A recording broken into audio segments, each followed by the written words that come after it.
Good morning, everyone. Welcome to Gateway Office Hours. I'm Ben Larson. I'm the co-founder of Gateway. Well, today I'm just the founder. I've been ditched by my co-founder.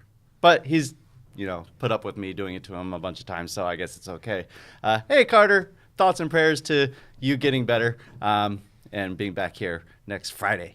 Other than that, I think it was raining last night here in the Bay Area, which is awesome. Hopefully putting out some of these fires that have been going on. Still a lot of recovery efforts going on up in the North Bay. Sending our thoughts up to everyone up there as well still. And then finally, just want to say thank you to Michael for doing such an incredible job. It was about one day shy of a year ago where he walked in and miraculously produced a show for us. And has continued to do so every week for the last 52 weeks. So, Michael, thank you very much. Much appreciated. And he does a lot more than produce it. He basically keeps this thing running so that Carter and I can just do whatever it is that we do. But that's not the point of the show today. Today we have an incredible guest, Purva Gupta, the founder of Lily. Purva, thank you so much for joining us. We have had the incredible pleasure of following your entrepreneurial journey from the early days of Founder Institute, you being an immigrant founder, first time, just kind of being scared. I think I even saw you cry. We'll get to that. All the way to closing it, getting close. I don't know what the thing, getting funding for your startup, winning South by Southwest, gracing the pages of Forbes, speaking at TEDx. Like, I'm so proud of you. Thanks so You're much. amazing. Thank you so much for being on today. If we had, we do have an audience.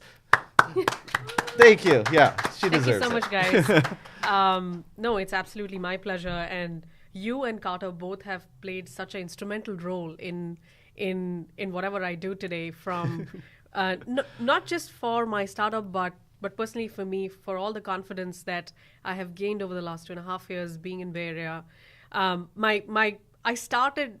Like my very, very first appearance in Bay Area was at Founder Institute, where I think I only knew Mark at that time who approved my application. Yeah. I knew nobody else in Silicon Valley. And so you guys were the first people who took a bet on me to mentor me through everything and the rest is history. Yeah, absolutely. It's my pleasure, Ben. Thank you so much for doing that. Awesome. So I'm going to bounce a little bit on the timeline here, but I do want people to have a sense of what it is that you do now.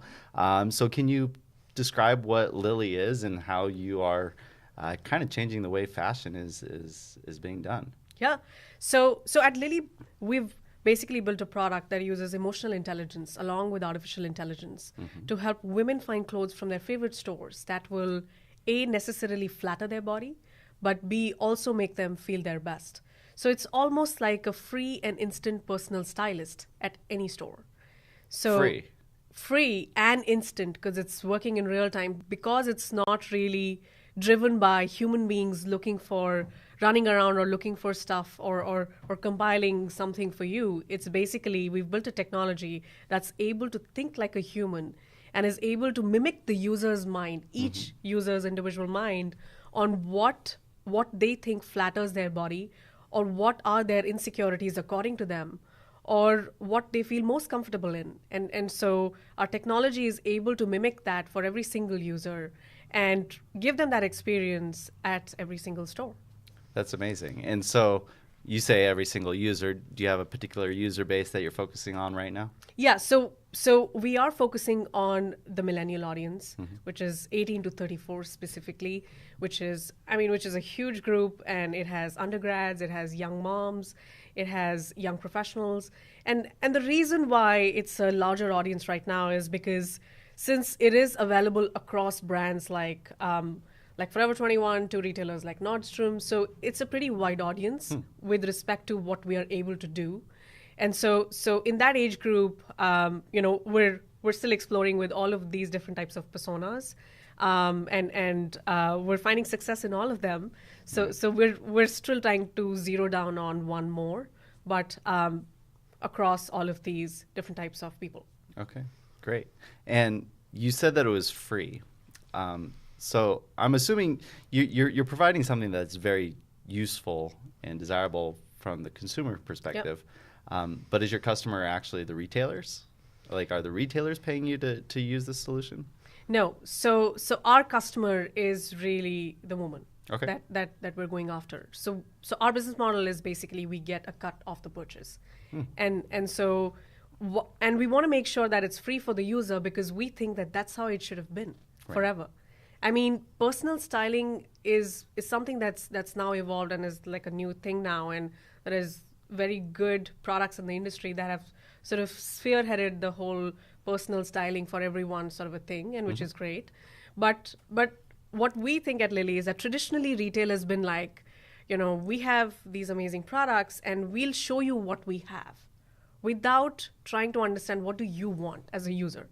So we have a website, we have a storefront, and we have all these clothes, and we'll show you what we have, and we'll talk to you in a price, color, size, sale language.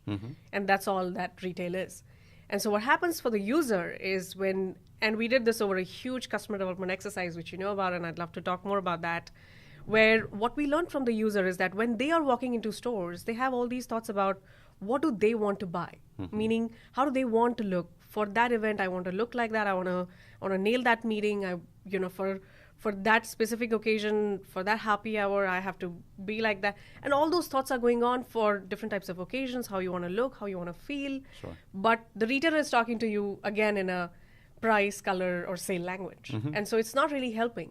And then the other thought is that when women are walking into online and offline stores and they are walking out without buying anything, which happens often, what we learned is that women were almost leaving with the thought that this is a great brand, they make amazing clothes. If I can't find anything in the store that flatters my body, then probably there's something wrong with my body. If some part of my body would have been different, then probably I will fit into the clothes that this amazing brand makes.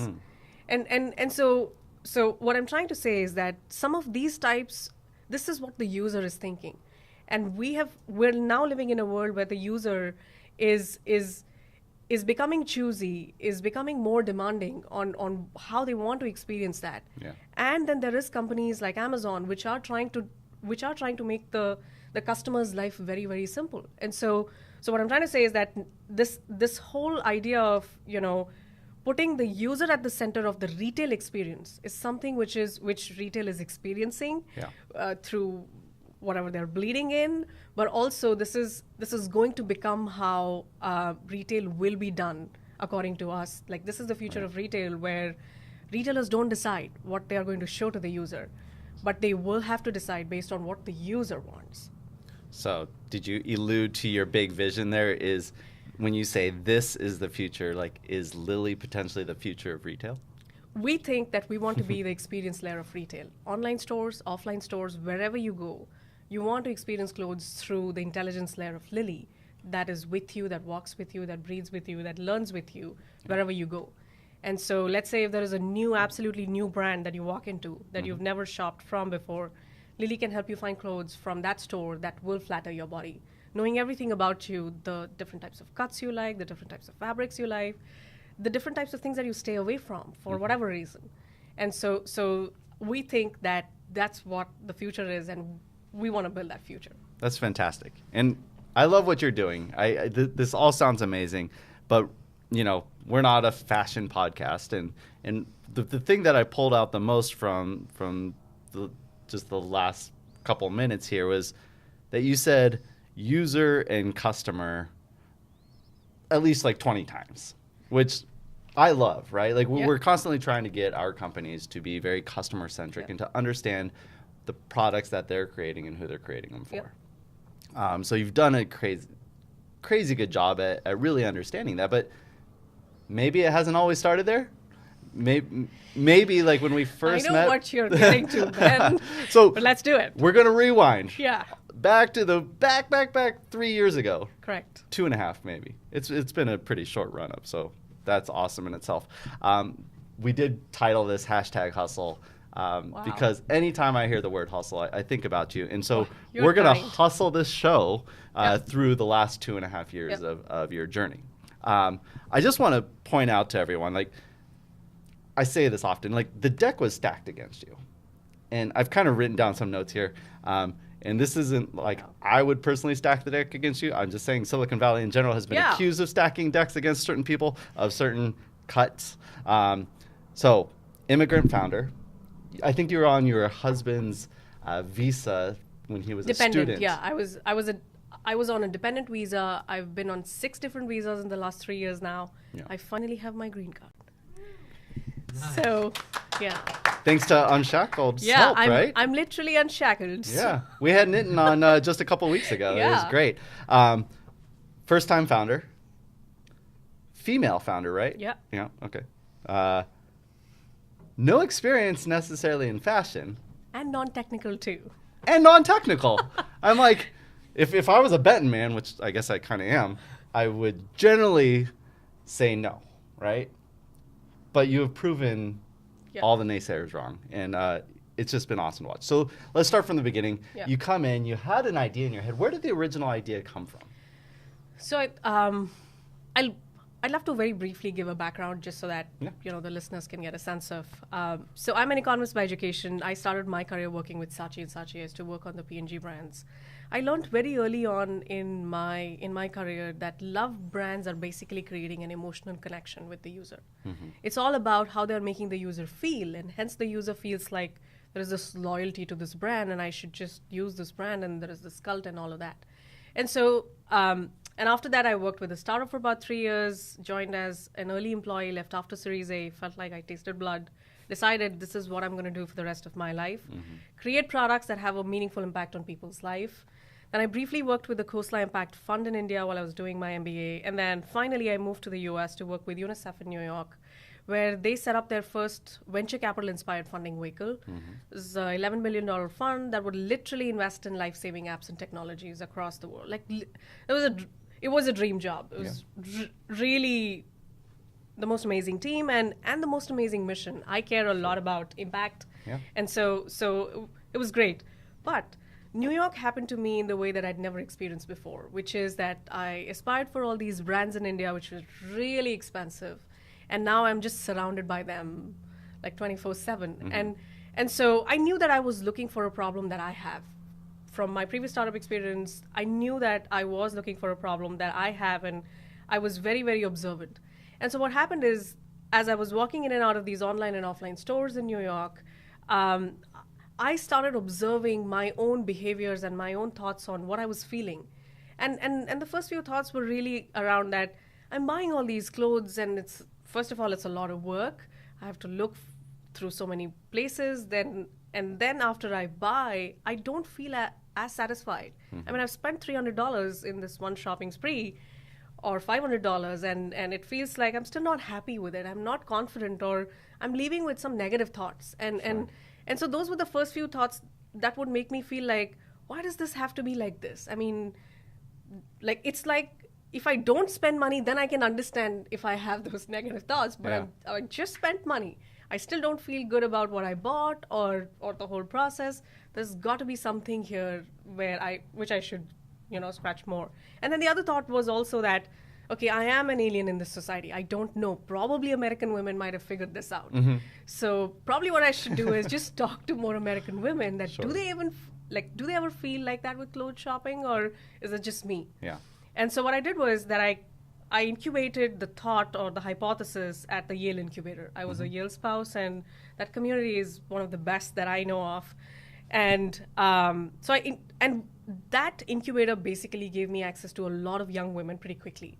And so I started doing a sort of a customer development exercise where I was basically asking them, what were you thinking and feeling the last time that you bought clothes online or offline? And then the second question I would ask them is, why did you buy the last item of clothing that you bought? Just tell me your why. Forget about anything else. Just tell me that blue top, that red top, whatever you bought, what was the reason? And from those things, Ben, what the hypothesis was boiling down to was that women were looking for clothes that will accentuate certain parts of their body that they're most comfortable with, and hide certain parts of their body that they're most comfortable with. But I was not able to read that at that time. Right. And so at that time, what I was able to read was basically that women want to from the little data that I had, and then I continued that exercise here in Bay Area when I moved here. And so the first product was basically like an aggregator. There's a bunch of those in the market even today. Sure. Where it was just an aggregator where you could look at that store's inventory before you go to that store. So it was a real-time inventory aggregator. That's what I came to Founder Institute with. That's what I sort of took a bet on when I left my job and my husband on the East Coast, and I moved here. But when I started the program at Founder Institute, on the very first day, I got shot down. Yeah, so you've developed this idea. You were in a Correct. previous incubator, Yeah. and like you come out to Silicon Valley, and you're pitching your idea. Yeah. And were you fully bought in at that time? You're like, I am pursuing this. I'm going to solve this problem.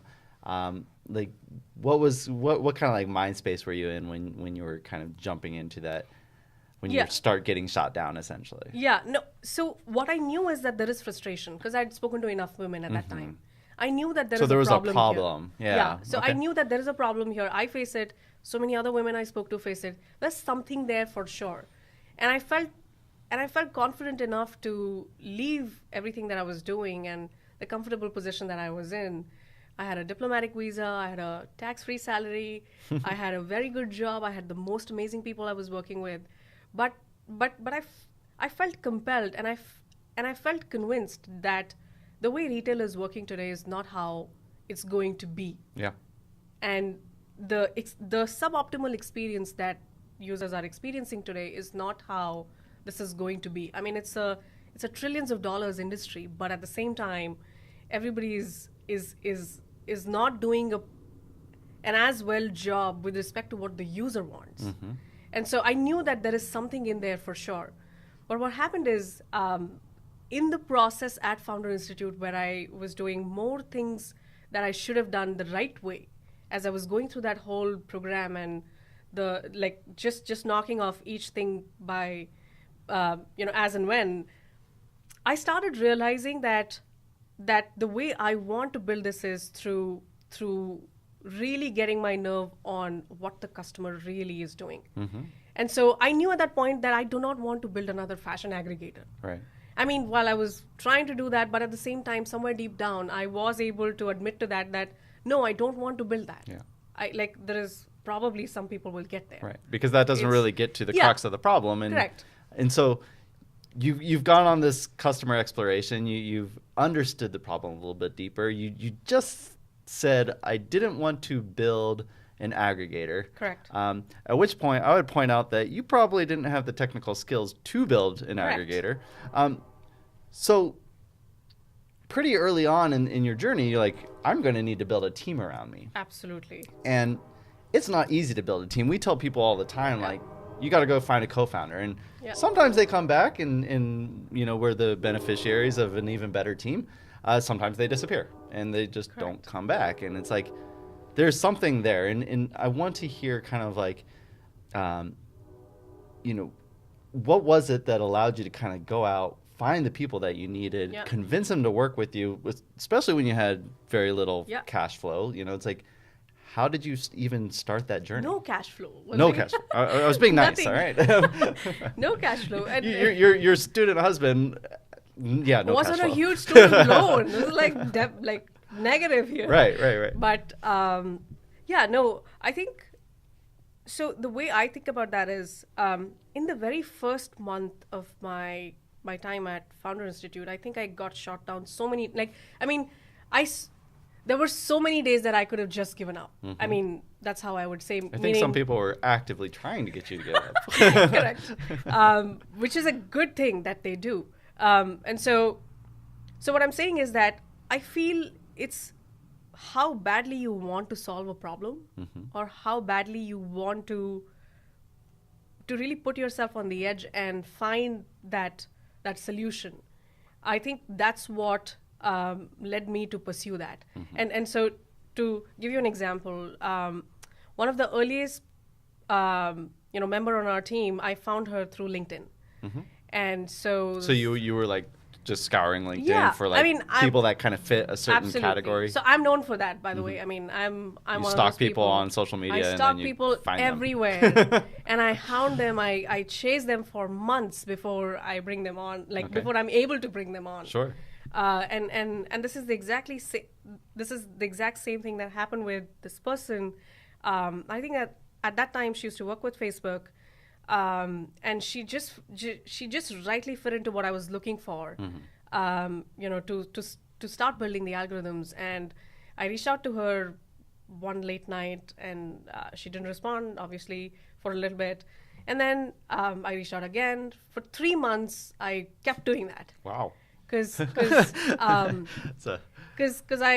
I was sure that because I was also observing her interests on social media and what she was posting here and there, so I knew that I'll get there, and like this is in line with what she wants to do and what we want to do, Yeah. and so we should definitely explore an opportunity. Right. And so she never like responded and be like, stop contacting me. Like, she didn't do that. So then did she give you any, like, what kept you going for 3 months? Like, did she give you a little hint of like, hey, I might be interested, or no, you just kept... No, she did give me a hint once, but Okay. then she was like, yeah, I'm traveling or something like that, and blah, blah, blah. And so I think at the end of the 3 months, she's like, all right, I will do whatever you want. Yeah, let's just do this. You're not going to give up. That's amazing. And she's been with us for the last 2.5 years, and she's also an advisor Yeah. at Lily. And so I think all I'm trying to say is that finding the right people finding people from the styling background that's required, finding people from the technical background, finding people from design, like all of those different types of things who I did not have access to in kind of, I know someone there sort of a way, because I also don't have a network here at that time in Silicon Valley. Yeah. And so So you built one. Yeah. So all that you do is you just reach out and unapologetically just ask people for help. Unapologetically. I love it. And there are a lot of people that unapologetically reach out, and a lot of time they're email marketers. But Correct. I think the biggest takeaway from your story here is, what I always refer to as inevitability. Like, you need to be so certain that what you're doing is going to come to fruition and that you're going to make it happen come hell or high water, that the people that you're interacting with, they can't help but see that you are inevitable, that you are going to push this idea forward no matter what. Yeah. And if it interests them, they might as well jump on with you instead of someone else that's building an aggregator of some sort, right? Yeah. Fantastic. So I just want to dig into some of the details there. Were people jumping on full time? Were you getting people part time? Like, what were kind of some of the minutia of building that early team before you had revenue or at least your first fundraise? Yeah. No, there weren't people full time at that point. Yeah. Like for example, this person, she wouldn't leave her job. Mm-hmm. Or Facebook, pretty cushy, benefits. Yeah. And I could understand her position too, right? Mm-hmm. And so what I knew at that time that I need full time is first my co-founder, right? Yeah. And so that's where at least I was driving my energy for full time, for who I want to be full time, because pretty much we're working without any pay, and so somebody has got to be ready and crazy to do that, right? Sure. And I found that person also at Founder Institute. I don't know if you know that. No. So in the next class of Founder Institute, there was my current co-founder and CTO, Soumya, who reached out to me for some mentoring on her idea. Okay. And at that point, I definitely wanted to be more. I knew it was an opportunity, but I also wanted to I'll help you, and then poach you and kill your idea, and make mine. I didn't think like that exactly, but I thought she would be an interesting person to talk to. Probably she would know someone who of how she could open up opportunities for me, and also I can help her with sharing my experience. And so we got on a call, and for 10 minutes we spoke about her idea, and for the rest 15 minutes we just spoke about Lily. Oh. And she did that, and not driven by me. Yeah. Let me tell you about Lily. No. Sure. And then so what happened is that for the first 2 months she tried to build her own thing, but she couldn't stop thinking about Lily. So she cleared her the mentor review or something that happens, and then she was like, so everybody's like, yeah, now Soumya, go all in and build this, and she's like, wait, I don't actually want to build this. Even though I've cleared all this and I've done all this, but I don't want to do this. I actually want to do something else. And then she reached out to me, and I was like, what? Seriously? Yeah, sure. Let's explore. And so, but the thing that attracted me the most about Soumya was that, so briefly her background, she started her career with Pocket Gems, where she built the top grossing gaming apps at that time. Then she worked with Box for about 4 years, both in full stack and enterprise roles. And so she's also an immigrant, and so she did not renew her H-1B after that. And because she wanted to, if she would have renewed, then she would not have been able to start up. And so she was so determined at that time, Ben, that she said that I'm not going to renew my H-1B. And then she's just running out of deadline at that point, right? And so she had a deadline, but she's like, no, this is the right time for me to do it. And then she had an 11-month-old son at that time. Oh my goodness. And she had left her job at Box, no visa, no job, and it's a huge responsibility. Well, you said you were looking for someone that was crazy, and correct. Clearly she's and crazy. So she just fit the bill, and I'm like so decisive, and I'm like, this is exactly the person I'm looking for, who can, because we're not on like some short ride or something. This is for a long haul, and I need someone like that. And then she happened to be one of the best engineers that Silicon Valley has. I mean, not just me, but there's a lot of people around here who say that. Yeah. And so, I mean, see, where I was trying to go with this is that if I'd given up on those in my first 30 days here, where every day, everything around me was basically just trying to tell me that, how the hell will you find those people? If I'd given up to any one of those days, then probably I would not have made to meeting Soumya. Right. And well, and even then, bringing her on, that was not the last day or opportunity you had to give up, right? Correct. It's like, so we're talking about Soumya like driving at this deadline of being here in the U.S. I think someone else at the table also had a similar deadline that they were working with. So you, right? Yeah. So two founders now working together fairly early on in the company. Yeah. How that's a massive problem. That's not even a problem you're trying to solve with the company. That's just a problem you're trying to solve with executing, right? It's a full-time problem of its own. Right. So let's just dig into that, because I mean, these are founder issues, right? You guys had a limited time to get to a point where, like, I mean, that's scary as shit. Like, and I can only imagine it's worse now under Trump. Like, I don't even want to get political, but dealing with immigration and getting your green card or visa, like, very difficult. Absolutely. And so you guys are in the situation where you didn't really have a safety net, and you had to get your company to a certain point. Like, how did you even start to, like, kind of wrap your mind around that problem? So I want to first of all start by giving you the credit for that, because you were the one who made the introduction to Unshackled Ventures at that time. Because I mean, at that point in time, the reason why we felt like we have a temporary solution to that problem is because we found an amazing team at Unshackled Ventures who said that, all right, this is our problem too now. Right. And we'll try and figure out, all ways that we can get you on a H-1B, right? And so my point being that it wasn't easy, but at the same time, we found great partners who helped us, who gave us that confidence that, hey, you keep building your thing, and we're with you, and we'll try and solve this problem along with you. That's great. And it's very different from, let's say, hiring, someone to help you with your, or hiring a lawyer or something like that, because they may just be able to do what is, what they can point you in the right yeah, direction. they can just point you and kind of, and then also give you like a huge rate card and like, they can do their part. But like finding true partners is like, all right, this is a problem, and let's think about it from every single angle that's possible. Yeah. And so I don't want to say that the journey still was easy. Right. Even getting Unshackled as a partner probably wasn't easy, right? Oh, yeah, like you absolutely. had to prove yourself to Correct. them in a fairly short amount of time. Yes, 40 days. 40 days. You had 40 days to get from kind of an idea Sure. with a co-founder, and like how Without a co-founder at that time. or without a co-founder, sorry.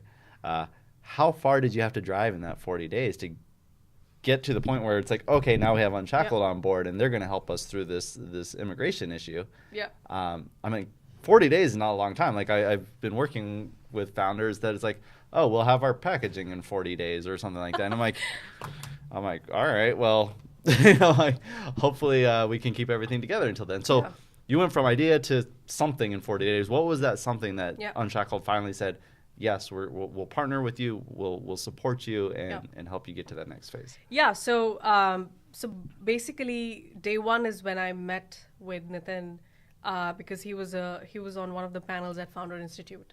And so I met him in the day for coffee to just share about what we're doing, and he asked me some very, very, very, very interesting questions. And then in the night I was pitching like all of the founders. He was on the panel. And so what happened is that during that time, we were in a position where I was building on to the next insight already. I mean, I was shot down on the first idea on the day one, so that was like out on day one. We were already on to the next thing. Sure. And so in like 2 months, we were in a position where we'd done that huge customer development exercise along with what I'd done before, the one that Founder Institute makes all their founders do, and I'd sort of stretched that to suit my taste on how many people did I want to talk to at that time. And so I'd just gone crazy on that number and kind of spoken to, I think, 600-700 women in that exercise, where I think 200 were required or something like that. Because I mean, that's all that I had. I knew that I had to get to the nerve of the woman that I'm targeting more than anything else. More than anything else that I have to do here in this program, I have to know, what does she want? How is she thinking, and how can I make it better, right? And so when I met Nitin, I think he was asking me very interesting questions like, why will my wife download this app? Right. Just there is this, there is that, there is this, and like just answer that question for me. And it's not that question had not been asked by other people at Founder Institute, or I had not asked that question to myself, but I think we were right in that phase at that time where we were like sitting through the data and digging and kind of forming our hypothesis as to what do we see as the most common denominator in all these conversations. So when we'd asked women about the whys, those whys basically was the magical formula which led us to this new insight that, hey, wait, when every single woman is describing her why on why she bought that top, she's almost talking this language of what she liked about it and what she disliked about, like what she wanted that top to hide and show in her body, or what she, like, generally about fabrics and all those things. And so we were very close to kind of getting to our hypothesis. Yeah. But at the same time, but I will say this, that day when I met Nitin, and he's like, look, 1st April is when the H-1Bs are filed. It's not a deadline that I'm putting, it's a deadline. Yeah. So you have 40 days. So if you, I mean, I'm happy to work with you and kind of explore this and, see if we can help you and all of that. But really, I mean, this cycle, there is only 40 days. And so that night I went home and I cried my heart out and I spoke to my husband, and he's like, you know what, probably, this is just too hard. I mean, while I support you, you've left me here on the East Coast, you've gone there, whatever you want to do, but like, how will you do this now? Raise money in the next 40 days where you don't have a product, you don't have a team. Yes, that's exactly what I'm going to do. I'm going to ignore everything else you just said, and I'm going to go raise. Yeah, and so I think the way my mind was thinking at that time, Ben, was that I have nothing to lose. I've already made the decisions that I've made. I've left all these things on the East Coast. I'm already here. I'm in this program. I now have access to one of the best people in the world with respect to all the mentoring I need, all the money I like, it's all right here now. If I just pack up my bags and go home, I will regret this in my life. So I have nothing to lose at this point in time. And I can just live through the next 40 days, do my best, my absolute best, and probably I'll get there. And that's what happened. And so my few lessons from some of these things in my journey has been that if you truly, deeply want to do it, then there is going to be a way. And it's it's just proved right for me, and I want to believe that, and I want to do that more. Fantastic. And so you got there. Yeah. We could end the show right now and it'd be amazing. This is like advice that everyone needs to hear. I'm going to make all of our founders listen to this, especially the ones currently working with us. But like there's like the second chapter, right? Like, so you push through that barrier.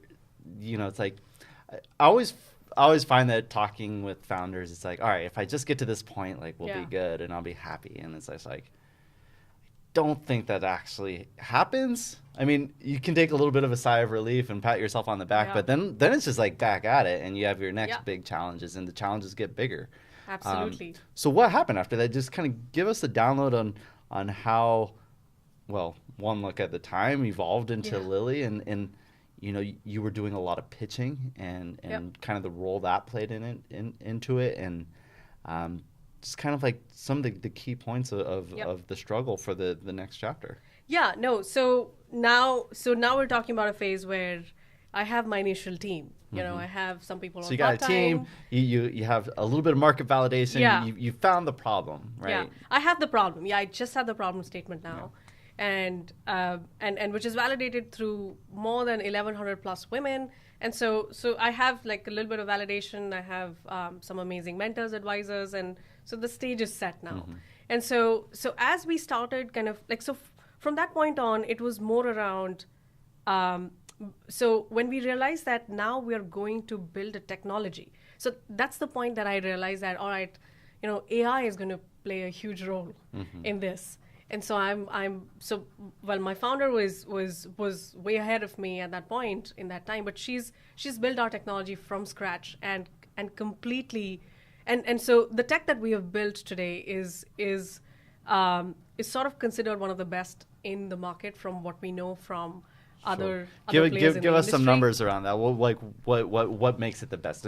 I'm assuming it's an algorithm that has some form of accuracy or success rate. Can you kind of like delve into that? Just kind of like, because the listeners, often have companies of their own, and the story and the hustle is all very important, but at the same time you have a business to run. Absolutely. And if the crux of your problem is to solve a problem, like how are you validating that you're actually solving the problem? Yeah.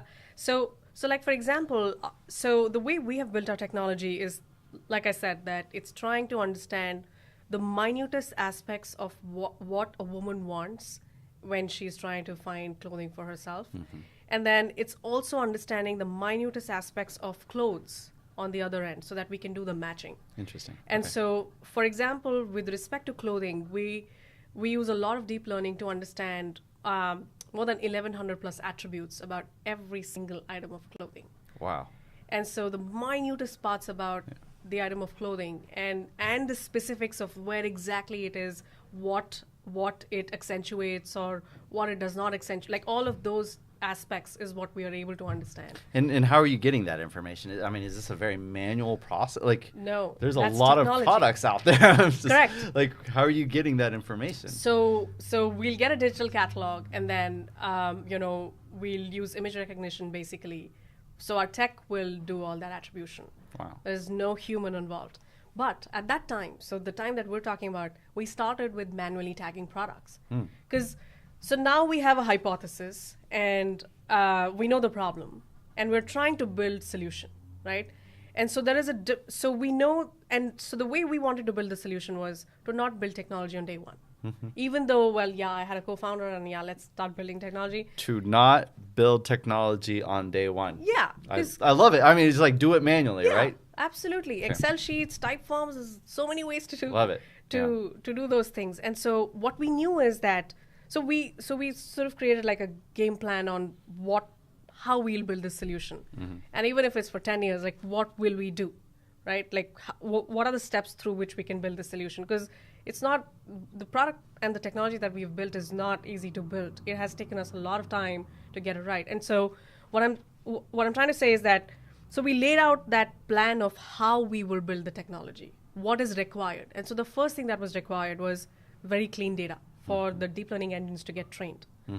So, that's, and then what type of data? I mean, it's not like we're training the technology to say, all right, this is a human. Yeah. No. No, I feel This is people have like kind of like this misconception of deep learning and AI that like, oh, we're just going to throw all the data Yeah. and it'll figure it It's out. gonna But do it. you actually have to No. like know the data that you are collecting and how it's going to be used. And like minutest things like, you know, like embellishments on what part of the dress, like exactly where.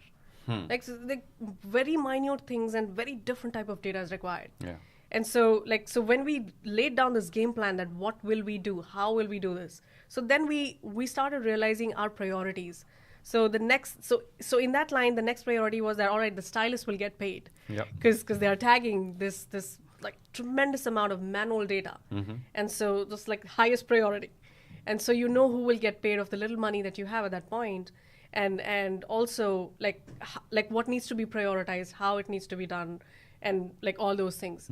So I think that process was basically around like getting to the net, like setting those milestones, dividing the whole journey into like different milestones, and then just like chasing them every quarter. That, all right, now we have this ready, now we have that ready, and we're still on that plan.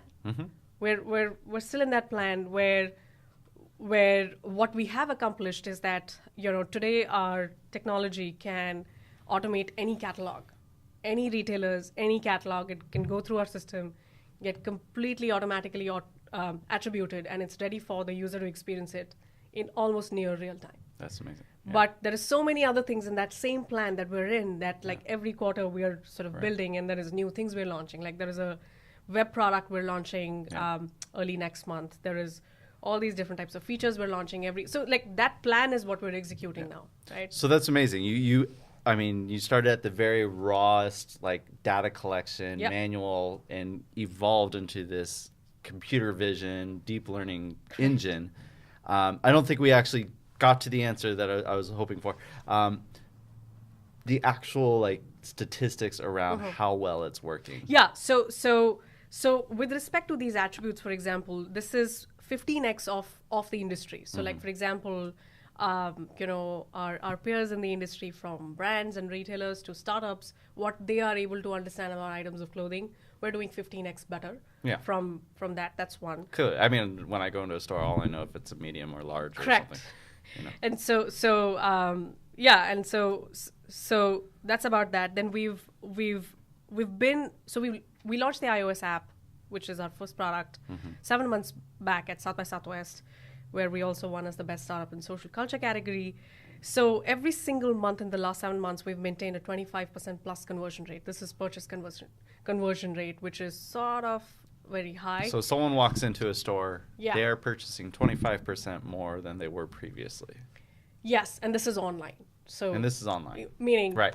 like somebody downloads the app, and then 25% of the users are making their first purchase on Lily. Okay. And which is what we've maintained every single month in the last 7 months. And also a very healthy repeat purchase rate, and also a very low return rate, which is a very important metric in this industry. It's a very costly part of the business. Yeah, because there are so many different types of reasons why returns happen, but what we have been able to sort of tame a little bit is the fact that the item will fit you. Now, even after that, you don't want to buy it and you changed your mind or something like that, then that's fine. That's fair. But the fact, like, we've built a lot of technology to make sure that that thing actually looks good on you, and you're gonna like it will look good on you based on what you've told Lily. Yeah, and in knowing what I know about the product, it sounds like the experience and engagement doesn't end at the purchase. Correct. There's a feedback loop probably that's understands the success of the product that was delivered. Yeah, and so there is all of those components of self-learning that we're building in the product. Some we've built and we are continuing to build more, which is where with every single interaction, Lily is getting smarter in that session itself. Sure. So it's not like I need like months of data to be able to. I mean, the most fundamental difference between our recommender system and, let's say, all other recommender systems out there is that they focus on the browse history, the purchases, the what of it. What did you browse? What did you buy? and we focus on why did you buy that.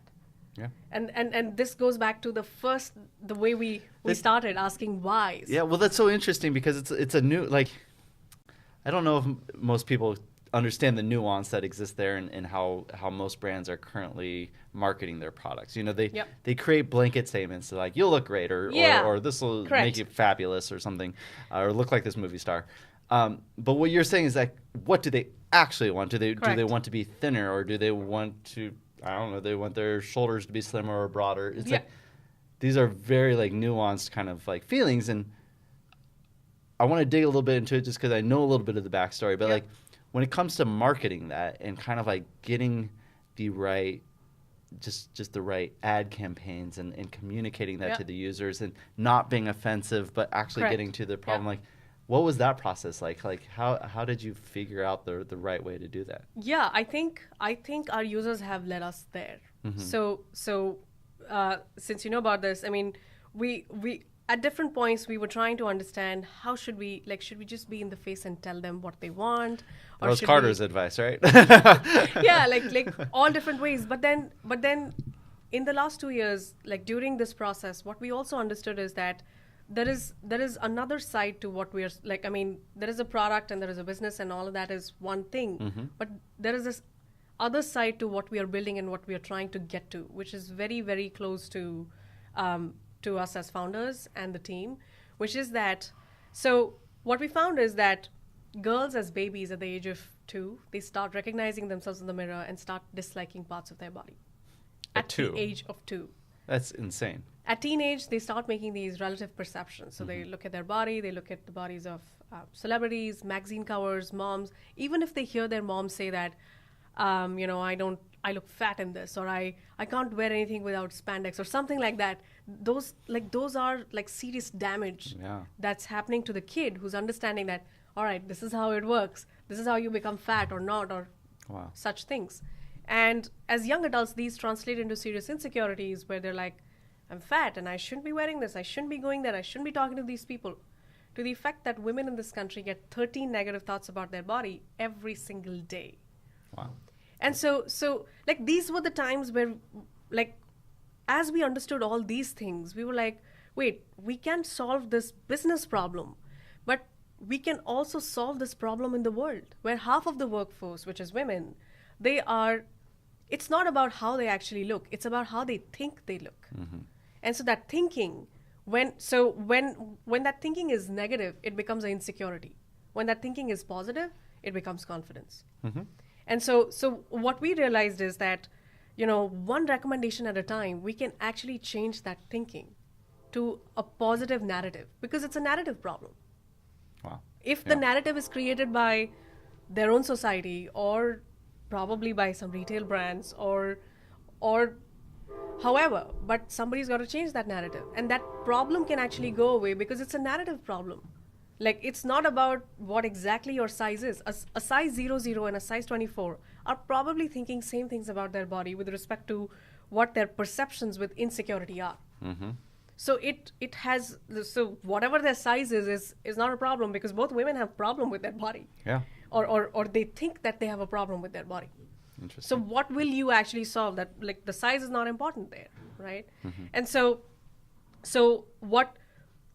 what we learned is that basically we want women to we want to change this narrative for women.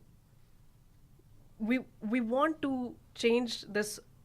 We want to market this product like, a lifestyle of confidence, a lifestyle of body positivity. And it's very different because we have made an atom level change. So it's not like an MTV VMA award speech where everybody's like, body positivity, love your body. Right. Great. But next time you're shopping or you go to the store and the next day you're getting ready, it's the same problem. It's a realization of what the reality is, and so kind it's of addressing more than just talking about it, but like doing it. And so we think that the way we want to share this with women is to say that, so there is a way to dress you that is going to flatter your body. That's reality. That's the objective reality. There is an objective science, right? What Hollywood uses, what makeover shows you. So there is objective science there.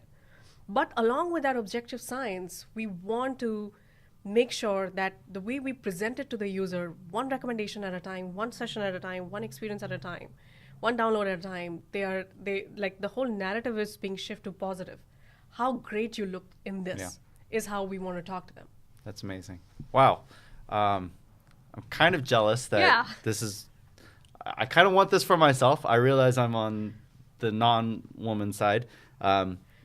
Is that in the vision? Is it in the roadmap? Would it be giving away too much if you said, yes, Ben, you will at some point have a Lily or something named different? Yes, Ben, at some point you will have that. Because, I mean, the technology's there. Maybe it's not as, maybe there's not as mission driven on that side. I just would make it easier for me to shop for clothes. No, I think it's just about the fact that we want to get to a point where we know that it's ready to replicate. That's it. Gotcha. Fantastic. Amazing story. Thank you Even so better. much. I've learned much more than I've already thought I knew. I want to turn it over to some of the people that are sitting here. And Michael, if we have any people that have commented on Facebook. Do we have any questions for Purva? Hi, my name is Yoster, and I'm one of the founders here at Gateway. I had a question. You were talking about how you put so much detail into the you pay attention to very minute details, and that's something similar to what we do as a company. How do you effectively communicate how much attention you're putting into little things to a consumer that might not necessarily understand, what you're doing on the back end? How do you take all the work and all the effort and all the attention to detail with what you do and then effectively communicate that to someone who might not necessarily understand the complexities, for instance, of technology and things like that? Yeah, so I'm also learning like you. So I'm gonna just say that before I start answering that question. So the way I would think about that is that, so it goes back to the fundamental problem that we're trying to solve for the user, right? All the minute details are things that we want to do that's how we think that it's going there. But at the end of the day, if the problem is not getting solved, then everything is bullshit, right? So I think the way I would think about this is that, whatever detail you did, and that's good, and at least I'm that kind of a founder, I like to do that. And so I would do that, and I would want to test on every single detail on how the customer is responding. But at the same time, it's about, let's say at the end of the day, it boils down to, are they liking that experience? Have they shifted their share of wallet to buying from Lily now versus wherever that they were buying from? And so since I see those signs happening for us, so we're not getting blinded just by that, but then also understanding each detail, but we know that directionally we're going in that direction. Does that help? That makes sense. Yeah. I had just a quick follow-up. So when you first start, at least one of the things that we're realizing is that there are a lot of people that understand your why, right? Or understand their own why. Correct. But then as you start to grow, because we have a bigger mission and vision that we all push for as founders, how do you effectively communicate your message when people don't understand the problem or don't understand that there is a problem in the first place, right? For instance, you could say clothing, some people don't understand that they're insecure, but then they're having all these issues, with what do I wear and how do I wear it? So is there a way that you can effectively communicate a message to someone that might not necessarily understand that there's an issue there? Yeah, absolutely. I think the answer to that is yes. But do I know that yet? Probably no. Well, actually, that's a great question that leads into a broader issue, which actually, this will be the correlation between fashion and cannabis. There's just some people that get it and there's some people that don't. And when you're out there talking to investors, I'm assuming, some old white men just look at you with blank stares and just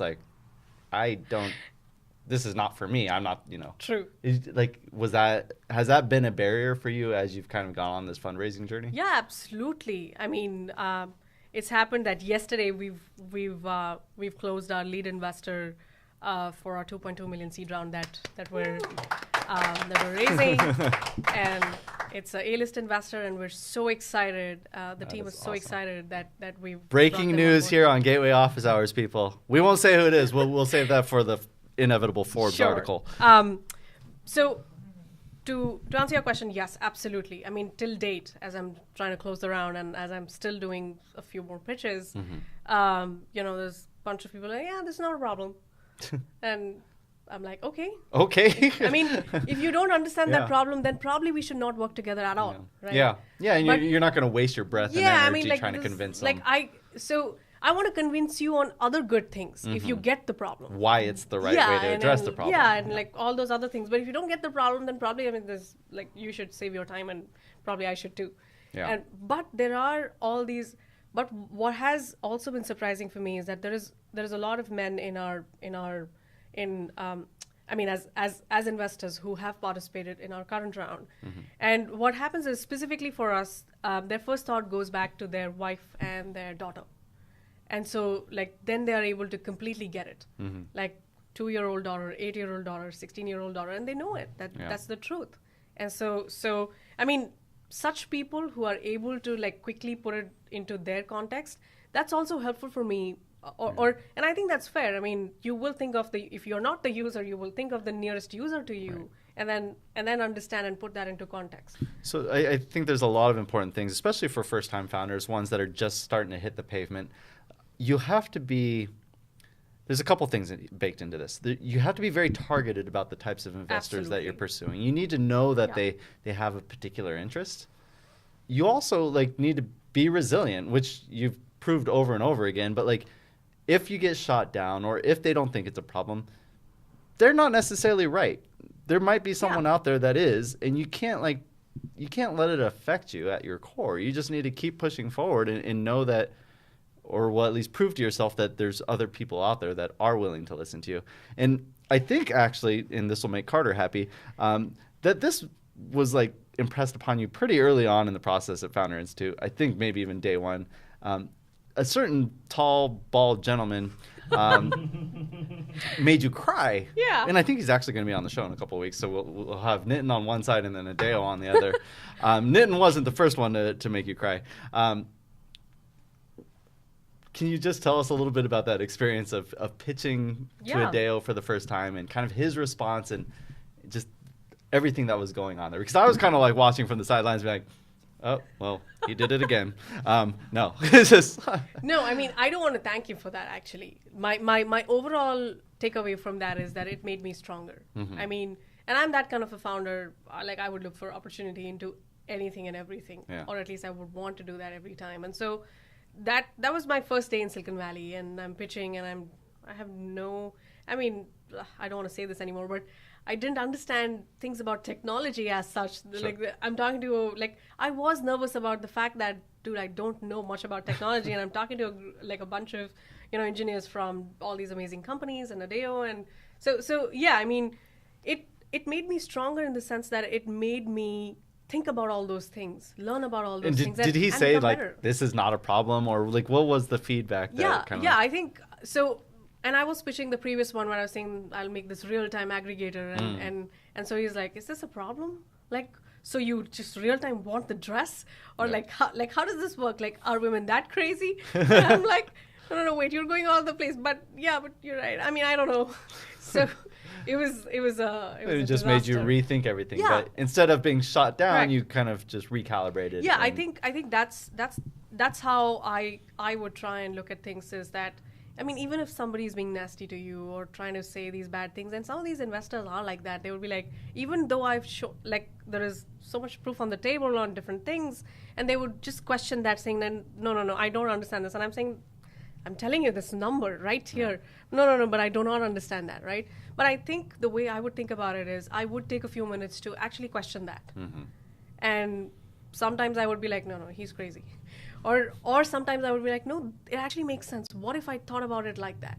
And so at least I don't want to say that I want to question everything that I'm doing, but I do. But when it does strike me that, probably we should rethink this assumption, or we should probably think about this from scratch. And I do take those few minutes often to just rethink that thing and see if it makes sense, because again, in my experience, in so many times when people have shot me down, when I felt very confident that I know this thing, it has worked out.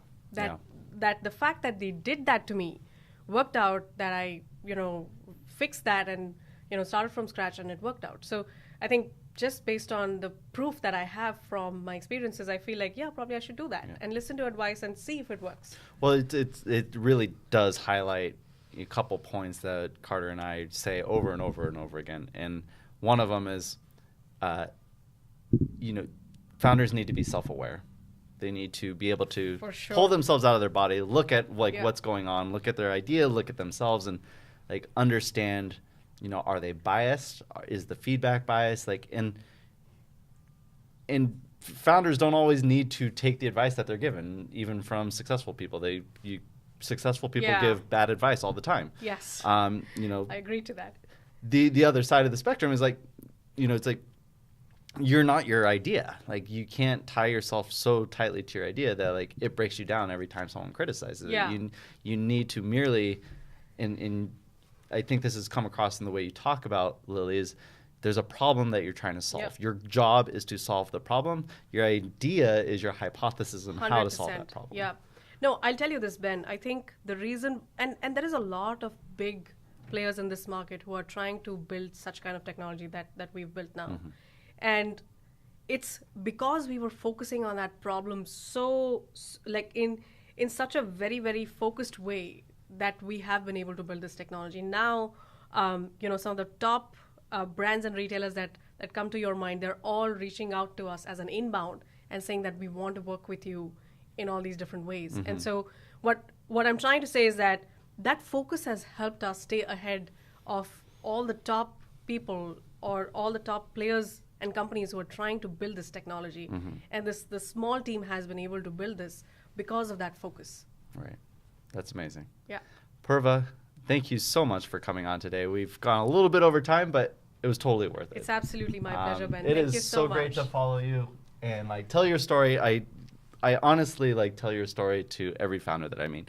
Thank you so much, Ben. You're kind. Thank you. Inspiring.